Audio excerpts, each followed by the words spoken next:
Адам баласына кез келген нәрсені мысалмен түсіндірсең, ол оны тез түсінеді. Себебі адам тек сөзді ғана емес, көз алдына елестеген бейнені де жақсы қабылдайды. Сол үшін ата-аналар баласына бір нәрсе үйреткенде, ұстаздар оқушыларға сабақ түсіндіргенде жиі мысал келтіреді. Мысал адамның ойын ашып, айтылған нәрсені жүрекке жақын етеді. Мысалы, бір балаға жақсылық жаса деп айтсаң, ол толық түсінбеуі мүмкін. Бірақ егер сен біреуге жақсылық жасасаң, ол саған қайта оралады деп мысалмен түсіндірсең, бұл егін еккен адамға ұқсайды. Егер адам жерге жақсы тұқым ексе, уақыт өте келе ол жерден жақсы өнім шығады. Ал егер жаман немесе шіріген тұқым ексе, жақсы өнім күтпейді. Дәл сол сияқты адамның жасаған ісі де өзіне қайтып келеді. Тағы бір қарапайым мысал адамның жүрегі.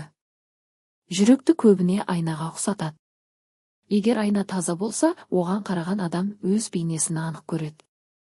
Ал егер айна шаң тозаңмен жабылып қалса, ештеңе дұрыс көрінбейді. Адамның жүрегі де дәл солай. Егер жүрек таза болса, адам жақсы мен жаманды дұрыс түсінеді. Ал егер жүрек жамандықпен, қызғанышпен, өтірікпен толып кетсе, адам дұрыс жолды көре алмай қалады. Сабыр туралы да мысалмен түсіндіруге болады. Сабыр ағаш өсіру сияқты. Ағаш бір күнде үлкен болып кетпейді. Алдымен кішкентай болып өседі, жаңбырға да, желге де шыдайды. Уақыт өте келе ғана үлкен ағашқа айналып жеміс береді. Адам өмірінде де солай. Егер адам сабыр сақтаса, уақыт өте келе еңбегінің жемісін көреді. Дүние өмірінде бір мысалмен түсіндіруге болады. Мысалы, жаңбыр жауғаннан кейін дала көгеріп, шөптер жайқалып өседі. Адамдар соған қуанып қарайды. Бірақ біраз уақыттан кейін сол шөп сарғайып қурап кетеді. Жел соғып бәрі жоғалады. Бұл өмірдің де уақытша екенін көрсетеді. Сондықтан адам тек дүниені ғана ойламай, жақсы іс жасап, жүрегін тазартуға тырысуы керек. Тағы бір мысал достық туралы. Жақсы дос жарық шам сияқты. Қараңғы жерде шам жанса, айнала жарық болады. Адам жолын оңай табады.